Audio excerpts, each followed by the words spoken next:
এখন এই লোকটি শব্দের জাদু করছিল, তাই কেউ বলতে পারে যে এটা ছিল বাইবেলের সেই উড়ে যাওয়া ছেলের প্রডিগালসন প্রসঙ্গ। তাহলে কি সে তার বন্দিরা তাদের ধর্মীয় অনুভূতিতে আবেদন করছিল এবং বলছিল, জানো আমি তোমাদের কাছে সেইভাবেই আসছি, তাই এটা আসলে। এবং কোনো আবেদনপত্রেই সে কোথাও বলে না, আমি যা করেছি তার জন্য দুঃখিত, এটা কোনো ক্ষমা প্রার্থনা নয়, আমি এটা করেছি, এগুলো আমার অধিকার, দয়া করে আমাকে যা চাই তা দিন। এখন ঠিক তারপরেই আসলে ক্রাডক নিজেই ফেরার পথে তিনি জাহাজেই একটি রিপোর্ট লেখেন এবং তিনি বলেন, সাভারকরকে কোনোভাবেই বলা যায় না যে তিনি তার করা কোনো কিছুর জন্য অনুতাপ বা দুঃখ প্রকাশ করেছেন। এবং তিনি আরও বলেন, তিনি এতটাই গুরুত্বপূর্ণ নেতা যে ইউরোপীয় অংশের ভারতীয় অরাজকবাদীরা তার পালানোর জন্য ষড়যন্ত্র করত, যা অনেক আগেই সংগঠিত হয়ে যেত।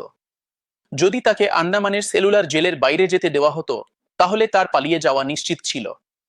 তার বন্ধুরা সহজেই কোনো এক দ্বীপের কাছে একটি স্টিমার ভাড়া করতে পারত, আর স্থানীয়ভাবে কিছু টাকা বিলি করলেই বাকি কাজ হয়ে যেত।